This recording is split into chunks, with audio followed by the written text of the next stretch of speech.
están? Bienvenidos a este conversatorio especial de Exponencial. Exponencial es el proyecto que hacemos en conjunto aquí en Televisión Nacional con el CENIA, que es el Centro Nacional de Inteligencia Artificial. Nuestro interés es instalar la conversación pública sobre inteligencia artificial en nuestro país, y hoy con un tema que no es ciencia ficción, al contrario, es un tema que preocupa y ocupa a los trabajadores y trabajadoras chilenas, que es cómo redefine la IA la forma en que estamos trabajando, produciendo y organizándonos. Según un reciente estudio elaborado por el CENIA y la SOFOFA y su hub de capital humano, cerca de 4,7 millones de personas en Chile podrían acelerar al menos un 30% de sus tareas gracias a la IA generativa, con un potencial económico que bordea el 12% del PIB. No hablamos de reemplazar empleos así de manera generalizada, sino de una disrupción profunda en las tareas y en las competencias que requerimos. Y para analizar cómo debemos prepararnos como país, trabajadores y empresas para aprovechar esta oportunidad, que ese es el punto de vista que nos gusta tomar, hoy nos acompañan tres expertos clave. Estamos con Rafael Berguán, economista, académico de la Escuela de Negocios de la Universidad Adolfo Ibáñez. ¿Cómo estás, Rafael? Bien, gracias por la invitación. Un gusto vernos nuevamente. Estuvimos ahí en el lanzamiento de Exponencial. Estamos junto a Gloria Maldonado, directora de empresas, experta en innovación, transformación organizacional, con una amplia trayectoria pública y privada. Bienvenida, Gloria. Muchas gracias. Y estamos junto a Fernando Larraín, que es vicepresidente de Marketing, Comunicación y Estudios del Banco Santander, que es socio nuestro en el proyecto Exponencial. Bienvenido, Fernando. ¿Cómo estás? Muchas gracias, Carolina, por la invitación.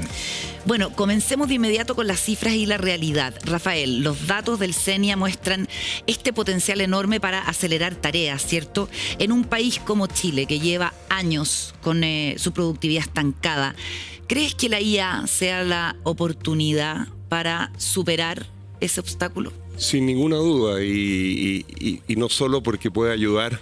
Hay heterogeneidad, depende mucho del lugar, del sector, del tipo de trabajador, del tipo de tarea, pero no solo porque puede ayudar a mejorar la productividad. Si esta tecnología se aprovecha como se han aprovechado otras tecnologías, no tan disruptivas, pero otras en el pasado, los seres humanos vamos a vivir mucho mejor en el futuro. Y yo creo que ese es el gran desafío, algo que genera susto, y todas las tecnologías generan susto.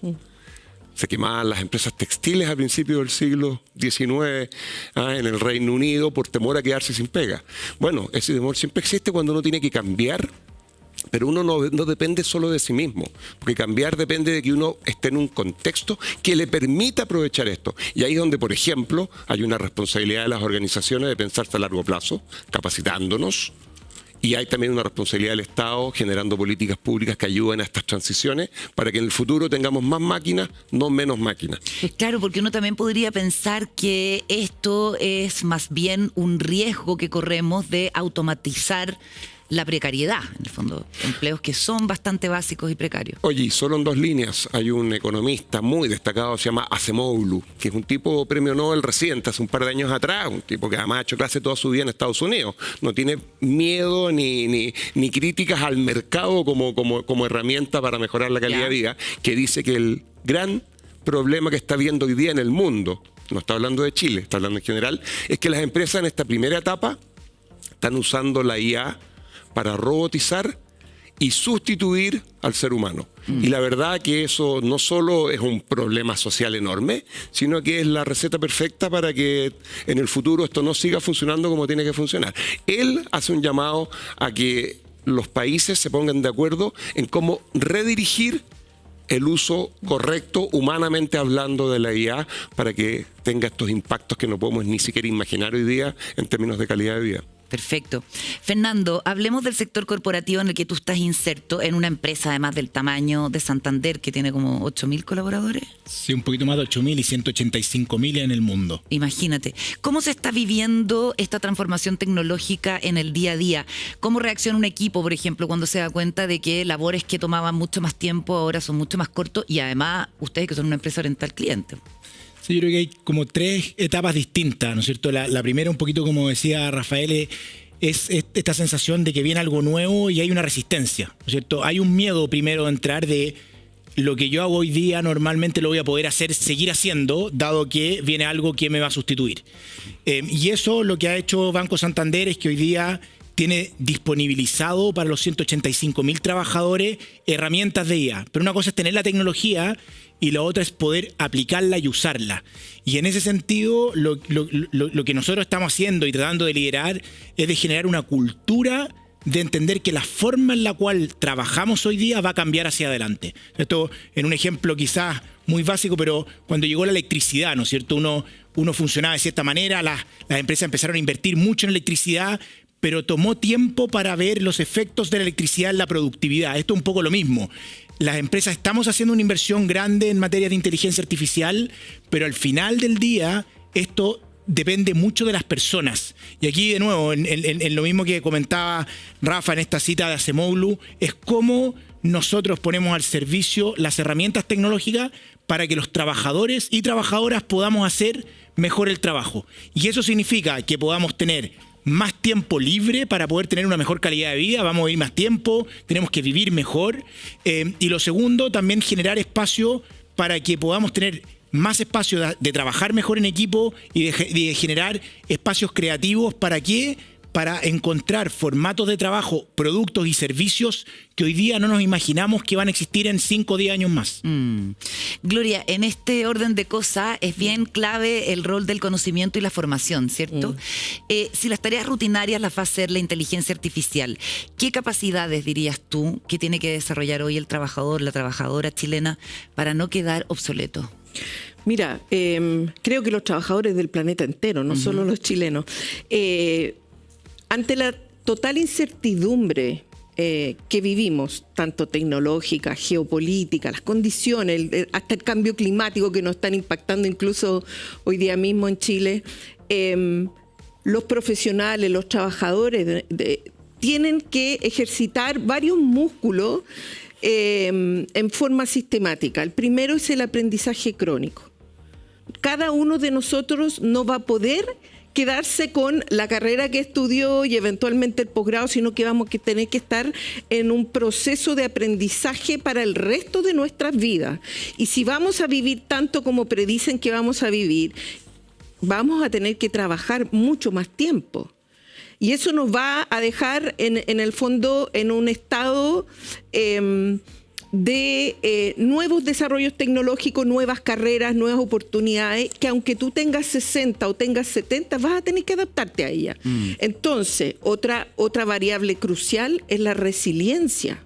Vamos a tener que aprender a ser flexibles. Vamos a tener en masa, como sociedad, como humanos en este planeta, si no flexibilizamos nuestra forma de ser, durante muchos años hemos vivido en este espacio de confort, de esto siempre se ha hecho así, ¿por qué lo vamos a cambiar si funciona?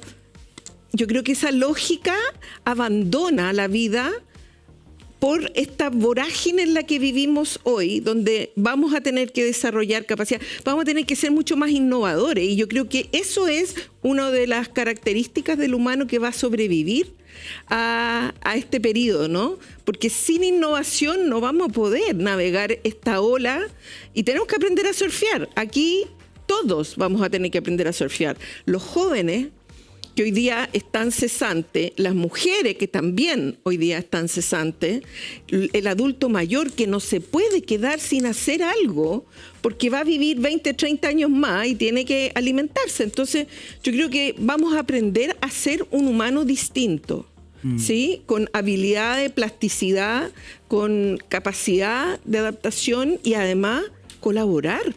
Si no colaboramos entre nosotros, entre países, entre comunidades, entre empresas, tampoco vamos a poder sobrevivir. Son hartos los desafíos y bien profundos. Vamos a seguir conversándolo. Pero queremos saludar en este momento a Santander Open Academy, nuestro socio en Exponencial. Es la plataforma global online y gratuita de Banco Santander para el aprendizaje y el desarrollo profesional. Apoya la educación, la empleabilidad y el emprendimiento hace 30 años, con más de 1.000 cursos online, programas y becas. Estudiar nunca fue tan fácil. Santander es el momento. Bueno, entramos a nuestro segundo bloque. Si bien las grandes empresas lideran en adopción de esta tecnología, el tejido empresarial de Chile está compuesto mayoritariamente por pymes. Y en ese sentido, Fernando, ¿cómo crees tú que se puede evitar que la inteligencia artificial se convierta en una ventaja exclusiva para los gigantes corporativos y dejar atrás a los más chicos, acentuando una brecha que de hecho existe? Yo creo ahí 2 puntos que creo que son importantes. El primero es que efectivamente aquellas empresas, independiente del tamaño, pequeñas, medianas, emprendedores o grandes, que no estén considerando hoy día las temáticas de inteligencia artificial y no estén mirando esto, efectivamente se van a ir quedando atrás. O sea, voy a hacer una analogía distinta, pero acabamos de ver el Mundial de Fútbol. Quizás la gran diferencia está en el físico, ¿no es cierto? Más allá de la táctica, es la capacidad física que tienen, y por lo tanto esto también es desarrollar musculatura, y por lo tanto lo primero es tener las ganas de poder hacerlo, y después efectivamente acá hay temas de costo que obviamente es totalmente distinto para una pequeña o mediana empresa que para una empresa grande hacer este tipo de cosas, y yo creo que ahí hay un rol de la política pública que es crucial, pero también hay un rol de la empresa privada de también poner al servicio el conocimiento para terceros. Y lo decías tú a la rápida, ¿no es cierto?, en esta que suena muy desde el marketing, pero yo quiero invitarlos a los que nos están escuchando, aquí a Gloria, a Rafa también, con sus estudiantes, la plataforma que disponibiliza Santander a través de Santander Open Academy tiene una variedad de cursos en materia de negociación, liderazgo, pero de inteligencia artificial, que da lo mismo si uno es cliente, no es cliente, cualquier persona puede acceder de manera gratuita. Y yo creo que sí, pues eso es una en gracia. ese sentido, las empresas grandes también tenemos que poner nuestro capital social a disposición de los países en los cuales estamos. Y ese, más allá de decirlo de manera bonita, es una acción directa para esto. Entonces, aquellos que quieran aprender, hay cursos disponibles, no hay excusa para hacerlo. Y eso va a ayudar a cerrar la brecha. Pero aquí va por temas de cambio de comportamiento. Si las personas no queremos cambiar o las empresas no quieren empezar a desarrollar, por mucho que haya tecnología disponible, no va a pasar nada. Yo creo que ahí está el gran desafío y cambio cultural que tenemos que tener hoy día de la mano en alianzas público-privadas para disponibilizar esto a la mayor cantidad de empresas independientes del tamaño en este país. Súper. Bueno, cuando hablamos, Rafael, de las decisiones a nivel país, las políticas públicas evidentemente van más lento que el desarrollo de esta tecnología, ¿cierto? O sea, todas las instituciones van detrás, pero las políticas públicas, especialmente por la dinámica con que se generan, van más lento que la innovación tecnológica. ¿Qué crees que son las decisiones que tiene que tomar el Estado chileno o dónde se debieran enfocar en términos, por ejemplo, de regulación laboral y fomento para no desaprovechar este 12% potencial del PIB que proyecta el estudio que mencionamos? Déjame también hacer un comentario que complemente lo que decía Fernando para responder tu pregunta. Poquito vaso medio lleno, porque en general esto vende los seres humanos, a pesar de que, como muy bien decía Gloria, hay que innovar. Hemos evolucionado a través de miles de años para sobrevivir, no para innovar, porque el que innova es uno, cambia, innovamos muchos. Nos vamos a lo seguro. Pero las innovaciones tienden a fracasar en el mundo, y es probando muchas veces que una funciona, y esa que funciona cambia completamente el universo para todos. Pero es difícil pedirle a un ser humano que solo asuma el desafío de innovar en un mundo tan riesgoso, sin herramientas, para que además la cosa no funcione. Entonces, esto tiene mucho vaso medio lleno. A diferencia de lo que podría pensar alguien, tiene mucho de trabajar, como se decía acá, no por una razón valórica, no por ser buena onda, de trabajar en conjunto, de complementarse, no de sustituirse. Yo soy economista, todo es competencia, pero aquí esa competencia tiene que ocurrir en lugares donde corresponda. Esto no tiene que ver con competir contigo porque yo uso mejor la IA. La IA debería ser un bien público para que el mundo sea un mejor lugar, insisto, para que luego todos podamos ser más productivos, por ejemplo, y todos ganemos más plata si es lo que queremos hacer, o logremos resolver problemas más. Entonces, déjame decir solo una línea, una cosa que me parece importante. Primero, a diferencia de muchas otras veces, esto no es que 4, 5, 6 multimillonarios tengan acceso a algo que yo no tengo. Esto tiene que masificarse totalmente, porque aquí no hay ser humano en la Tierra, no importa qué esté haciendo ni qué edad tenga, que no pueda beneficiarse mucho y contribuir luego a que la cosa funcione mejor. A nivel de empresa, Uno tiene que tener a todas las empresas, desde la más chiquitita a la más grande, tienen que meterse, eso es lo primero. Y lo segundo, vaso medio lleno, como dije antes, claro, una preocupación es, oye, los que tienen mucho, tienen recursos para acceder a esto y se van a distanciar más.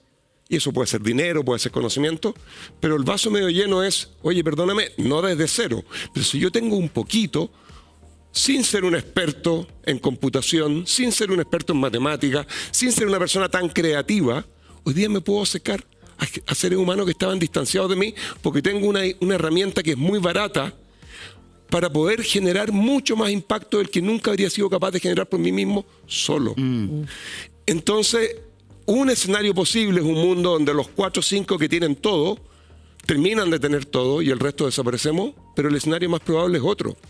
Es donde los que por 1000 razones, porque no nacimos en el lugar correcto, no hemos tenido acceso a la educación que se necesitaba, con mucho menos conocimiento, si sabemos cómo complementarnos con esta tecnología, nos acercamos al especial. Sin ser un experto programador, yo que vengo del mundo de la ingeniería, termino yo programando. Pero perdona, paro acá. Eso exige algo. Esto no parte de estar tirado en la cama diciéndole haz algo y yo no me entero. Tengo que saber qué preguntas hacer. Tengo que tener cierto conocimiento para poder interactuar, tengo que dejar de lado el miedo, cosa que, ¿no es cierto?, yo me atrevo a ir, como decía muy bien Fernando, etcétera. Entonces, yo aquí tengo una mirada mucho más, no es mía. Yo creo que hay, aunque lo que vende son los titulares que asustan, por eso pensaba lo de sobrevivir, en el mundo, la verdad que esto tiene mucho más que ver con potencial inimaginablemente bueno, positivo para el ser humano en el futuro. ¿Ah? Y el tema de las políticas públicas y de cómo se pueden adaptar a esto, porque además hay varias posibilidades en materia regulatoria y estamos insertos en por supuesto. todo el mundo. Bueno, ahí es donde yo creo que el Estado tiene una responsabilidad en términos de que esto no es la jungla, no es la mano invisible, por todo lo que hemos dicho, complementariedad, trabajar conjunto, porque si la cosa no funciona para todos, vamos a terminar todos revolucionando esto y vamos a terminar todos peor. Porque vamos a impedir, como dije yo al comienzo, que haya más máquinas. Entonces, ¿cómo logramos que seres humanos que hemos evolucionado para el statu quo, que tenemos miedo a cambiar, que no queremos fracasar, pero tenemos que seguir pagando las cuentas a fin de mes? Entonces, aquí hay una responsabilidad de la política pública para suavizar la transición, no para hacerla más lenta, pero hacerla factible. Porque al mismo tiempo, y paro acá, esto no va a ocurrir, como decían ustedes dos, y tú también, si es que seguimos haciendo todo igual. Esto por definición es cambiar, pero con una profundidad y masificación que no nos tocó vivir a nosotros antes. Entonces, para que haya un cambio, cuando cambiar no te cuesta a ti y a mí tanto, tiene que haber alguien que tenga los recursos, el conocimiento y la capacidad de generalizadamente permitirnos cambiar siguiendo con el pago de la cuenta a fin de mes, porque si no, hay responsabilidades humanas que no van a desaparecer. Totalmente. Y eso, ahí hay un rol para la política pública, apoyando, acompañando, un mejor sistema de capacitación que de verdad sirva para esto, etcétera. Gloria, en esa misma línea hay un aspecto fundamental que tiene que ver con la equidad, ¿cierto? ¿Cómo aseguramos que la innovación y desde los distintos sectores, desde la política pública, desde la academia también, que esta transición tecnológica integre a los grupos que habitualmente han quedado fuera de las revoluciones industriales, ¿cierto? Los sectores más vulnerables, de los adultos mayores, las mujeres, en fin. ¿Cómo lo ves? Bueno, efectivamente hoy día tenemos un deber como país de equiparar la cancha.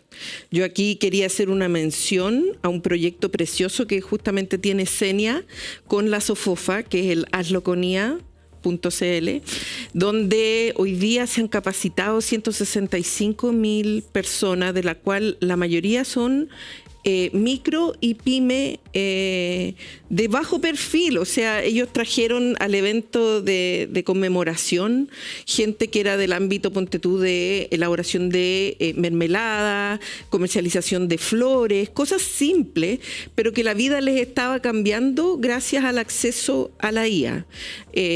Además eran mujeres y por eso me acordé de tu pregunta, porque al final del día esto les dio una herramienta que les da una cierta independencia económica que no habían tenido nunca y que no habían tenido la capacidad de articular su servicio como un potencial negocio más formal.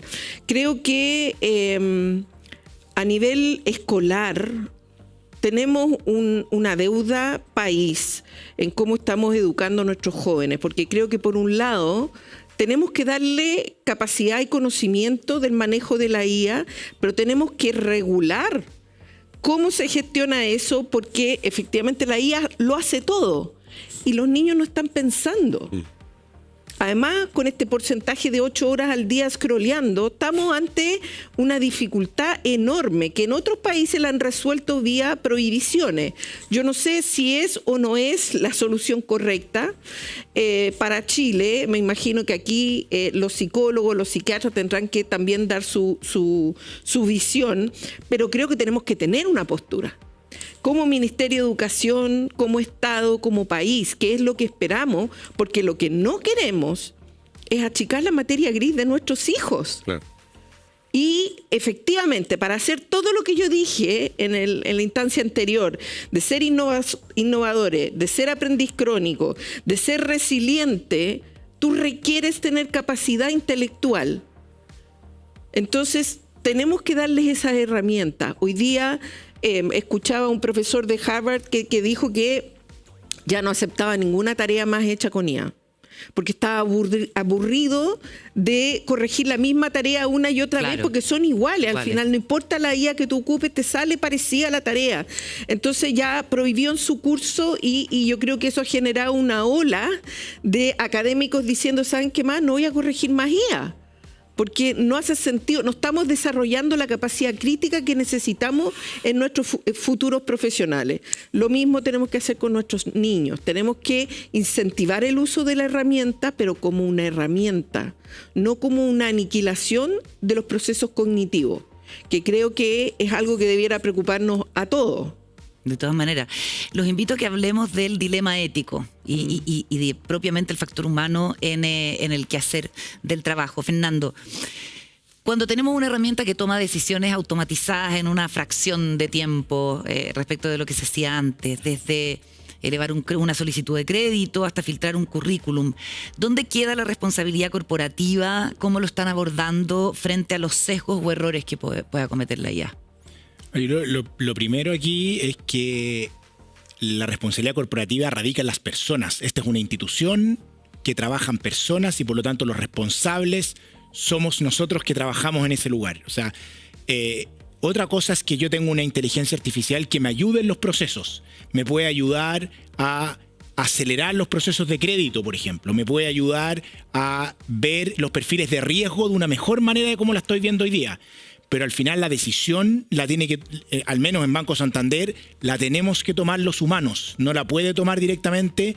Y lo que nosotros tenemos, que no estoy diciendo que sea el óptimo, es que entendemos la inteligencia artificial como un complemento a las funciones de los trabajadores. Es como una especie de copiloto que va al lado de uno, pero finalmente quien toma la decisión, quien tiene que mandar el correo electrónico, es uno mismo. O sea, voy a poner un ejemplo muy sencillo, pero cuando uno tiene la inteligencia artificial asociada a las cuentas de uno, por ejemplo, al Microsoft 365, al correo electrónico, uno le pide a que lea los correos, pero finalmente yo tengo que hacerme cargo de ver la respuesta que hago y el responsable final no es el agente no sé quién. Claro. Esto es lo mismo que pasa en las organizaciones finalmente. Cuando hay un problema, cuando hay una situación, uno no quiere hablar con, voy a poner la llama del Santander, con la llama de Santander, quiero hablar con una persona que me solucione el problema que tengo. Y en ese sentido yo puedo tratar que las máquinas aceleren ese proceso y ayuden, pero al final del día los responsables somos nosotros, los humanos, y yo, siguiendo lo que estábamos conversando acá, los espacios de colaboración van a ser cada vez más relevantes. O sea, creo que vamos a tener que aprender. La pandemia nos encerró mucho, vamos a tener que volver a aprender a trabajar en equipo, vamos a tener que volver a desarrollar habilidades orales, si los profesores no quieren que ocupemos todo escrito, y en ese sentido, acá el dilema ético es, acá las máquinas vienen a ayudarnos a vivir mejor y no a vivir por nosotros. Si termina eso como sustitución, creo que como humanidad no tenemos ningún sentido. Entonces es rol nuestro finalmente poner esta temática por delante y siempre ser muy, muy responsables del uso. Entender que acá hay leyes de protecciones de datos, yo puedo pedir ciertas cosas que me ayude, pero finalmente el responsable es cada una de las personas que tiene el uso de esa inteligencia artificial. Gloria, frente a la automatización de la eficiencia, ¿cuál es el verdadero valor, dirías tú, diferencial del humano en la empresa del futuro? Mira, la verdad es que los humanos tenemos varias características que todavía, menos mal, las máquinas no han podido reemplazar. La creatividad, hoy día hablábamos fuera de cámara, el amor, el cuidado.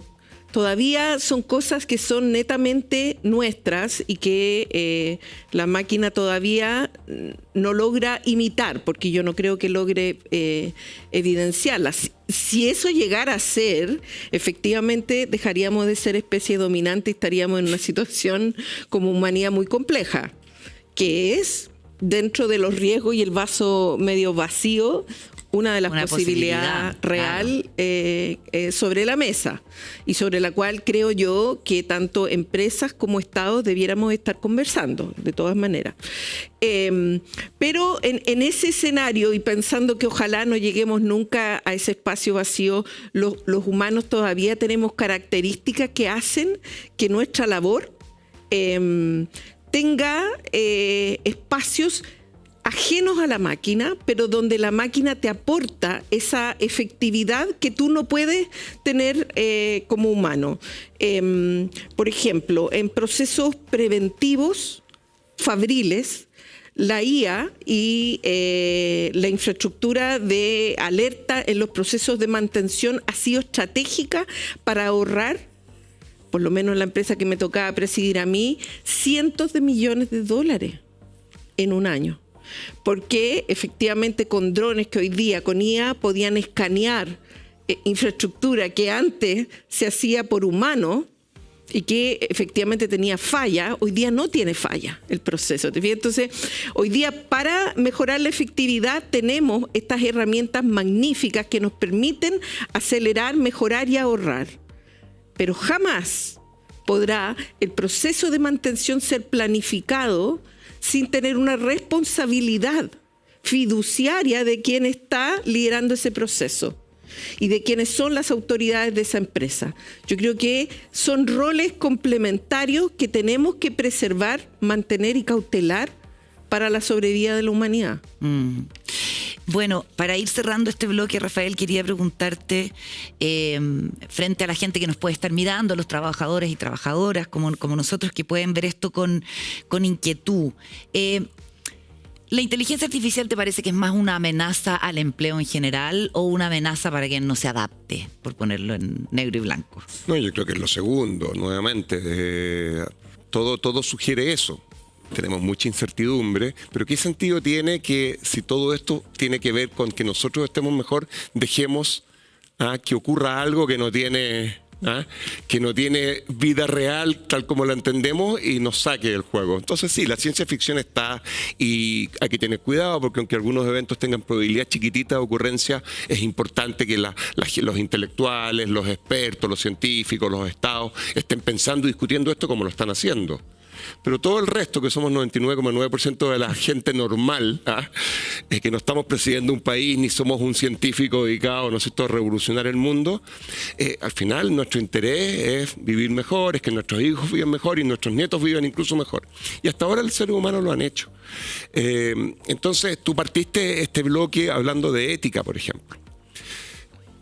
Voy a dar un ejemplo muy cortito y que es bien obvio. Los seres humanos no tenemos la capacidad de hacer cálculos rápidos y mirar mucha información y procesarla y compararla. Entonces usamos la heurística, que es esta idea de que yo no soy experto en física cuando tiro un penal, ya que terminó el mundial y sé que la pelota va a ir para allá, pero depende del aire, depende de la distancia, depende de mil cosas. No tengo ni idea cuál es la superficie del balón, digamos, ni siquiera. Y sin embargo puedo, si soy bueno para la pelota, hacerlo. ¿No es cierto? Porque estoy acostumbrado a eso. Bueno, en ese mundo uno tiene que cometer un montón de errores. Y ahí está el problema ético, por ejemplo, de que los seres humanos, por temor a lo desconocido, cuando vemos a otro que no se parece a nosotros, ahí viene un origen del racismo. No todo es maldad pura. Uno tiende a alejarse porque tiene miedo que esa persona no comparta lo que yo quiero. Bueno, resulta que la inteligencia artificial puede perfectamente eliminar esos sesgos, porque es capaz de procesar más información y de fabricar productos más tipo sastre para cada ser humano, en vez de vivir en este mundo de promedios donde nos arrancamos de lo que es distinto y todos tenemos que tener lo mismo. Perdóname, en el mundo de las finanzas, yo creo que la inteligencia artificial puede ser una maravillosa herramienta para llegar a emprendedores que porque no nacieron en el lugar correcto, caían en el promedio y quedaban marginados por el acceso al crédito. Yo imagino un mundo donde ahora sí van a tener acceso al crédito, que es un mucho mejor mundo. ¿Ah? Pero claro, si no hacemos bien la pega, vamos a simplemente exacerbar esos sesgos discriminadores que han existido en el pasado porque los seres humanos no teníamos esta herramienta. Tal cual.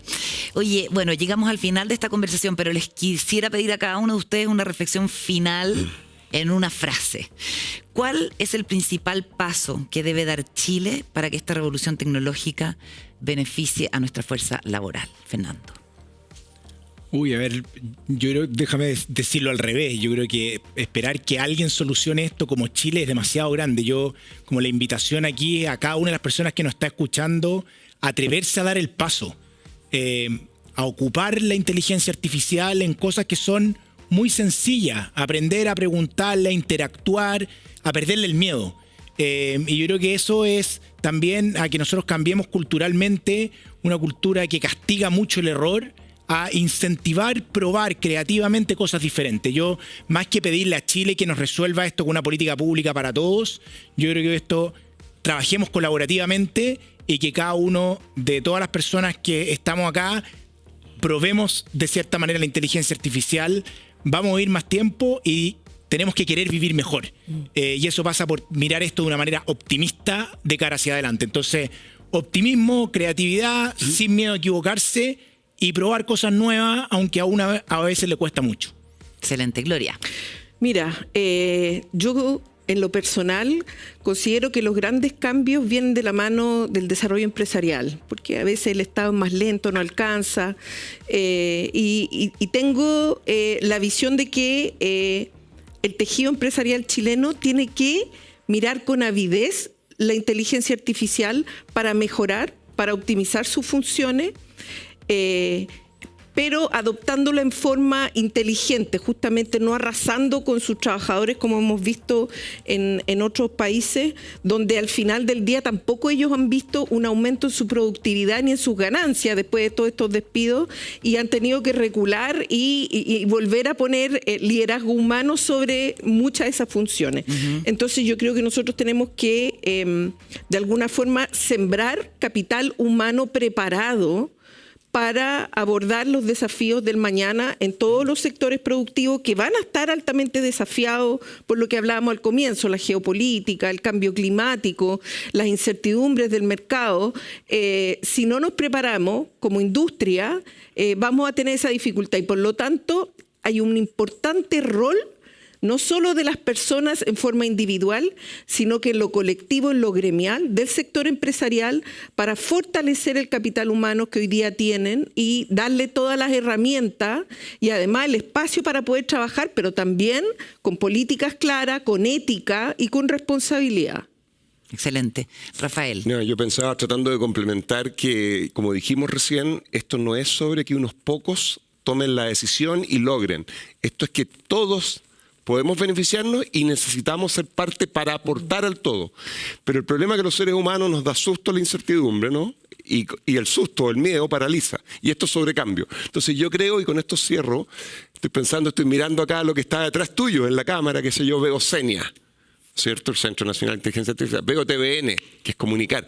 Yo creo que Chile, Santander está ayudando desde el mundo privado, pero aquí lo que necesitamos es darnos cuenta que tenemos que estar, esto es tan importante que como país tenemos que estar metidos en todos los lugares posibles, hacia afuera, aprendiendo. Aquí hay muchos lugares que están pensando esto y que le están dedicando mucho esfuerzo. Tenemos que copiar todo lo posible y tenemos que aprovechar que otros lugares están más avanzados y se van a equivocar y tratar de aprender de esos errores para nosotros equivocarnos menos. Y tenemos sobre todo TVN, CNA y otros que trabajar para que nos demos cuenta que no hay que tener miedo, sino que tenemos mucho que mejorar si es que logramos meternos en este mundo. Pero para eso hay que tratar de hay que ser menos ignorante con respecto a lo que esto significa.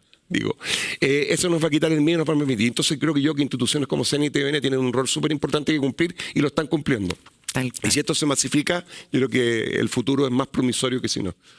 Muchísimas gracias a los tres, Fernando Larraín, Gloria Maldonado, Rafael Berguán, por haber venido a conversar conmigo. Es precisamente esa la intención que tenemos acá en Televisión Nacional. Que les vaya muy bien. Gracias por estar acá. Gracias por la Muchas invitación. gracias por invitarnos. Y a ustedes los dejamos invitados a conocer todos los contenidos de Exponencial en tvn.cl/exponencial. Allí están los podcasts que semanalmente estamos estrenando. Hay columnas de opinión también. Los invitamos a revisar nuestras plataformas digitales y a seguir en la compañía de TVN y Canal 24. Que estén muy bien.